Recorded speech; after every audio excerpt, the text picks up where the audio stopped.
पिछले सेशन में हमने कंप्यूटर की परिभाषा की जानकारी ली थी, अर्थात डेफिनेशन के बारे में जाना था।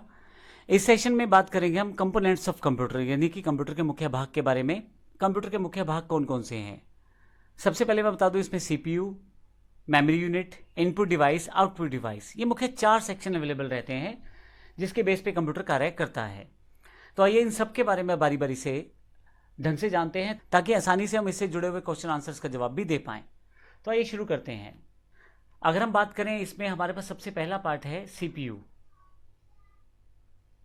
सीपीयू अर्थात सेंट्रल प्रोसेसिंग यूनिट, जो हमने शुरू के सेगमेंट में देखा था। जब भी इनपुट डिवाइसेस कोई कमांड या इंस्ट्रक्शन देना चाहती हैं तो सबसे पहले वो सीपीयू के पास जाता है। सीपीयू उस पर प्रोसेसिंग करता है और फिर आगे आउटपुट डिवाइसेस के पास भेजता है। इसीलिए इसे कंप्यूटर का दिमाग भी कहा जाता है। मुख्यतः सीपीयू के 2 भाग हैं, कंट्रोल यूनिट और अर्थमेटिक लॉजिकल यूनिट, यानी कि सीयू कंट्रोल यूनिट और एएलयू अर्थमेटिक लॉजिकल यूनिट। अब ये ध्यान रखिएगा, शॉर्ट फॉर्म्स में या फुल फॉर्म्स में इसकी क्वेश्चन आंसर आते रहते हैं और आपको सभी फुल फॉर्म्स का ध्यान रखना है। सीयू कंट्रोल यूनिट को कहते हैं और एएलयू को अर्थमेटिक लॉजिकल यूनिट कहा जाता है। सीपीयू का पूरा नाम सेंट्रल प्रोसेसिंग यूनिट है। इस तरह के काफ़ी सारे क्वेश्चंस आपको मिलेंगे। हालांकि जैसे मैंने पहले भी बताया, आपको याद रखने की ज़रूरत नहीं है, सिर्फ आराम से इसको ध्यान देना है, क्योंकि जब हम प्रैक्टिस करते हैं, हमारी ई बुक जो हमारी क्वेश्चन आंसर से, जिसमें हमारे पास काफ़ी सारे सैम्पल क्वेश्चन आंसर रहते हैं, तो वहाँ से काफ़ी सारे आपके क्वेश्चन पहले ही क्लियर हो जाएंगे। तो जैसे मैंने बताया, 2 पार्ट हैं, कंट्रोल यूनिट और arithmetic logical unit. Control unit क्या है? कंट्रोल यूनिट कंप्यूटर का वो भाग है जो इलेक्ट्रॉनिक सिग्नल भेज के कंप्यूटर के अलग अलग हिस्सों में होने वाले ऑपरेशंस को कंट्रोल करता है। एग्जैक्टली ये इलेक्ट्रॉनिक सिग्नल होते क्या हैं? आप कभी किसी बटन को ऑन ऑफ करें, जैसे बल्ब का बटन है, अगर उसे आप ऑन करें तो ऑन हो जाएगा, ऑफ करेंगे तो ऑफ हो जाएगा। 2 तरह का सिग्नल रहता है मुख्यतः कंप्यूटर में। इसको हम बाइनरी डिजिट की तरह से भी रिप्रेजेंट कर सकते हैं, जिसको अभी मैं बताऊंगा थोड़ी देर में। लेकिन कंट्रोल यूनिट का मुख्य भाग सिग्नल भेजना है। ऑन ऑफ करके वो ऐसे ऐसे सिग्नल क्रिएट करता है जिससे न केवल ये जानकारी मिलती है कौन से भाग में ऑपरेशन करना है या कार्य करना है, बल्कि ये भी जानकारी मिलती है कि क्या कार्य करना है। तो जो हमारा कंट्रोल यूनिट रहता है, पूरे के पूरे कंप्यूटर की कार्य प्रणाली को, जो कार्य उसमें होते हैं, उनको इंस्ट्रक्शंस देता है, अर्थात निर्देशित करता है। और असल में वो प्रोग्राम का एक फ्लो क्रिएट करता है कि सबसे पहले क्या होगा, बाद में क्या होगा और फाइनली आउटपुट क्या आएगा। तो ये कंट्रोल यूनिट का कार्य रहता है, अर्थात डिसीजन से जो रिलेटेड कार्य रहता है वो कंट्रोल यूनिट का रहता है। अब हमारे पास जो दूसरा भाग है वो है arithmetic logical unit. Arithmetic logic unit जो रहता है, उसका मुख्य काम रहता है मैथमेटिकल कैलकुलेशंस करना, अंक गणितीय कार्य करना, जैसे जोड़ना, घटाना, गुना भाग करना। इस तरह के जितने भी काम हैं वो सारे के सारे अर्थमेटिक लॉजिक यूनिट करता है। इसके अलावा लॉजिक से बने हुए कार्य, जिसमें आप कंपेयर करना चाहते हैं डेटा को, जैसे एग्जांपल कौन सा डेटा बड़ा है, कौन सा छोटा है, और डेटा को अगर मर्ज करना है, डुप्लीकेट्स चेक करने हैं आपको, इस तरह के जो काम करते हैं अर्थमेटिक लॉजिक यूनिट उनमें भी कार्य करता है। तो इस तरह से ये 2 मेन यूनिट रहती है, कंट्रोल यूनिट, अर्थमेटिक यूनिट। तो आइए इसको एक डायग्राम की सहायता से देख सकते हैं।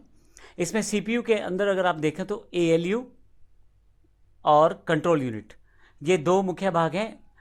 आपका जो भी इंस्ट्रक्शन रहता है इनपुट डिवाइसेस से इस सीपीयू सेगमेंट में आता है और कंट्रोल यूनिट उसको चेक करता है ये डिसीजन किस तरह का है। कंट्रोल यूनिट ये तय करता है कि ये किस प्रकार का मेरे पास कमांड आया है, उसके अकॉर्डिंग कंट्रोल यूनिट ये सिलेक्ट करता है क्या ये मैथमेटिकल कैलकुलेशन से रिलेटेड कार्य है तो एएलयू को ट्रांसफर करता है, अगर मेमोरी से रिलेटेड कार्य है तो मेमोरी सेगमेंट को, और अगर उसके बाद अगर उसको लगता है कि इन प्रोसेसिंग के बाद कुछ आउटपुट जनरेट हुआ है तो उस कार्य को आउटपुट यूनिट की तरफ ट्रांसफर करता है। तो कंट्रोल यूनिट का मुख्य कार्य पूरे के पूरे एक प्रोसेस को बना के रखना है, कहाँ से डेटा लिया, हमने उस पर क्या कार्य किया और फाइनली उसको आउटपुट के रूप में कहाँ प्रदर्शित करना है। इसके साथ एएलयू का, जैसे मैंने बताया पिछले एग्जाम्पल में, कि एएलयू का मुख्य कार्य जो भी आपके मैथमेटिकल कैलकुलेशंस हैं उन पे काम करना है। जैसे आपका मैथ्स के अकॉर्डिंग प्लस करना है, माइनस करना है, गुना करना है, भाग करना है, इस तरह की कैलकुलेशंस आपके पास सीपीयू के एएलयू सेगमेंट करने वाला है। इसके अलावा यदि आप नीचे की तरफ देखें तो मेमोरी सेगमेंट है। तो अभी हमने जो पढ़ा वो सीपीयू के बारे में पढ़ा, जिसमें हमने एएलयू और सीयू यूनिट के बारे में पढ़ा। अब बात करते हैं मेमोरी यूनिट की, जो इसे नेक्स्ट सेगमेंट है, हमारा नेक्स्ट कंपोनेंट है कंप्यूटर का। यदि आप इस डायग्राम को समझें तो जब भी कोई कमांड कंप्यूटर को दी जाती है तो CU यानी कि कंट्रोल यूनिट के पास पहुंचने वाली है। CU तय करेगा ये कमांड किस तरह की है, क्या ILU के पास जाएगी, आउटपुट यूनिट के पास जाएगी, या कुछ डेटा स्टोर भी करना है मेमोरी में। तो जब कोई कार्य होता है तो कुछ भी स्टोर करना है, अगर मान लीजिए हमें कोई रिजल्ट स्टोर करना है, कोई इन्फॉर्मेशन स्टोर करनी है, वो मेमोरी सेगमेंट में स्टोर की जाती है। तो मेमोरी एक अलग पार्ट है, आइए इसकी जानकारी लेते हैं हम। जैसे मैंने बताया कि किसी भी इंस्ट्रक्शन को, इंफॉर्मेशन को या रिजल्ट को अगर स्टोर करना है तो उसको स्टोर करने के लिए कोई ना कोई जगह तो चाहिए। तो कंप्यूटर में जहाँ इसे रखा जाता है उसे मेमोरी कहते हैं। कंप्यूटर मेमोरी में डायरेक्टली डेटा नहीं रखा जाता, उसको 0 और 1 के रूप में रखा जाता है।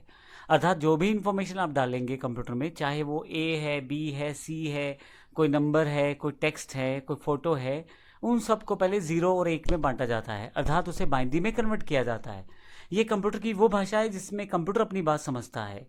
तो किसी भी इंफॉर्मेशन को जब आप समझाते हैं कंप्यूटर को, तो कंप्यूटर उसे अपने हिसाब से 0-1 में कन्वर्ट करता है और समझने की कोशिश करता है। तो इसे बाइनरी डिजिट्स कहा जाता है, 0-1 से मिली हुई संख्याओं को। मुख्यतः ये संख्या 8 डिजिट से शुरू हो जाती है। 8 बाइनरी डिजिट का कोई भी एक कम्बिनेशन हो सकता है, जिसमें जैसे मैंने एग्जाम्पल के लिए 100111101 लिया हुआ है। अगर 8 बिट्स इकट्ठे हो जाए तो उसे 1 बाइट भी कहते हैं। तो एक बाइट में 8 बिट्स रहते हैं।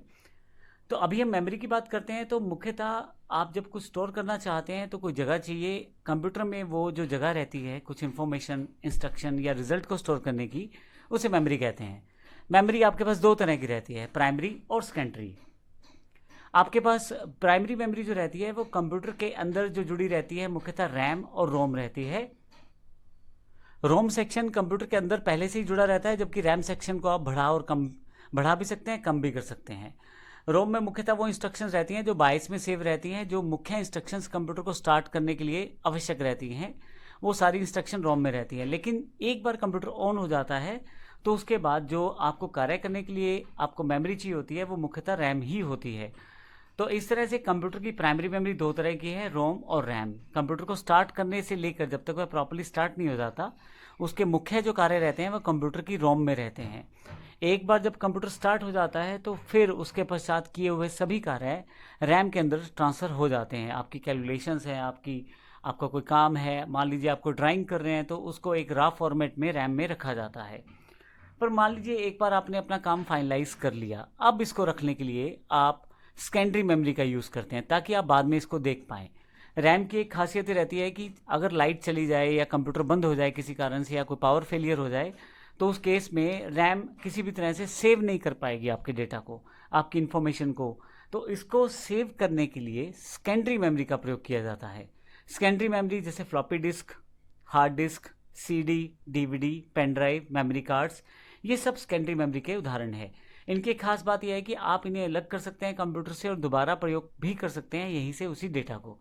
तो इसका अर्थ ये हुआ कि जब आप कोई कार्य करते हैं तो जब तक वह कार्य पूरा नहीं हो रहा वो तो प्राइमरी मेमोरी के सेगमेंट में रहता है, लेकिन जैसे ही वो कार्य पूरा हो जाता है, आपने कुछ फिनिश किया ड्राइंग को और आप उसे सेव करके रखना चाहते हैं पिक्चर के रूप में, तो फिर आप उसे सेकेंडरी मेमोरी में स्टोर करेंगे। इसमें आप एक तरह से एग्जांपल ले लें, जैसे मोबाइल में आप फ़ोटो खींचते हैं तो वो एक मेमोरी कार्ड में सेव किया जा सकता है या मोबाइल की इंटरनल मेमोरी में सेव किया जा सकता है। तो फ़ोटो खींचने तक का सारा काम जो है वो एक रैम के रूप में हो रहा है, लेकिन जैसे ही आप फ़ोटो खींच देते हैं, फाइल बन जाता है, तो फिर फ़ोन में एक जगह पर उसे स्टोर कर दिया जाता है बाद में प्रयोग करने के लिए। इसी तरह से कंप्यूटर में सेकेंडरी मेमोरी में वो सारा डेटा स्टोर हो जाता है जो आपको चाहिए होता है। तो आप यहाँ से डेटा को दोबारा प्रयोग भी कर सकते हैं।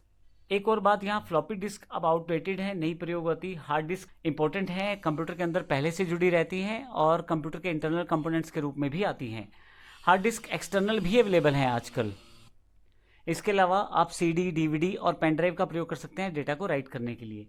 इनमें सबसे इंपॉर्टेंट बात यह है कि पेन ड्राइव, हार्ड डिस्क और फ्लॉपी इत्यादि से आप डेटा रीड राइट कर सकते हैं और दोबारा इन्हें प्रयोग करने के लिए अपने पास संभाल के रख सकते हैं।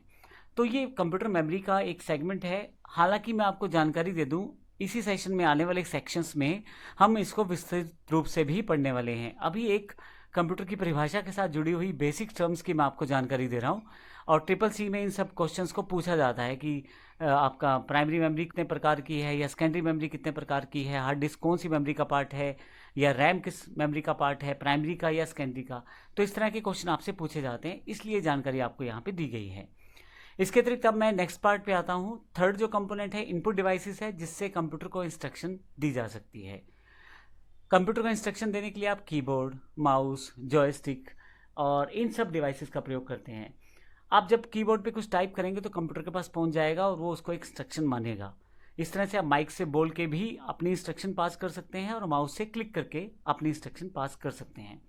ये सभी इंस्ट्रक्शन सीपीयू के पास जाएंगी, फिर एएलयू और कंट्रोल यूनिट इस पे कार्य करेंगे। कोई डेटा अगर सेव करना होगा तो उसे मेमोरी में सेव किया जाएगा। फाइनली जो आउटपुट आएगा उसे आउटपुट डिवाइसेस पे शो किया जाएगा। तो इसका अर्थ ये हुआ, मैं अगले सेगमेंट में आपको आउटपुट डिवाइसेस की जानकारी दे दूं। फाइनली जब कुछ आपका आउटपुट अवेलेबल हो जाता है, सीपीयू को पता लग जाता है जो इंस्ट्रक्शन उसे मिली, जो डेटा उस पर मिला इनपुट डिवाइसेस से, सीपीयू ने उस पर पहले कार्य किया अर्थात प्रोसेसिंग किया सीयू और एएलयू की सहायता से, और फिर उसके पश्चात जो फाइनल आउटपुट तैयार हुआ उसे वो आउटपुट यूनिट के पास भेजना चाहता है। तो आउटपुट यूनिट वो है जिसमें यूज़र देख सकता है कि परिणाम क्या आया है। जैसे एलसीडी जहाँ पे विजुअल फॉर्मेट यानी कि वीडियो के फॉर्मेट में दिखाया जाएगा। अगर कुछ प्रिंट आउट लेना चाहते हैं तो प्रिंटर, और अगर आप स्पीकर से कुछ आउटपुट चाहते हैं तो स्पीकर से। तो इस तरह से आप इन डिवाइसेस का प्रयोग करके कंप्यूटर का प्रयोग कर सकते हैं। अगर मैं इन चारों सेक्शन की बात करूं तो सेंट्रल प्रोसेसिंग यूनिट है, मेमोरी यूनिट है, इनपुट डिवाइस है, आउटपुट डिवाइस है। तो इन सब पार्ट से मिलके आपका कंप्यूटर कार्य करता है। ये चारों एक यूनिट के रूप में जब कार्य करते हैं तो आपका कार्य बहुत आसान हो जाता है। अगले सेक्शन में हम कंप्यूटर के इतिहास की जानकारी लेंगे। धन्यवाद।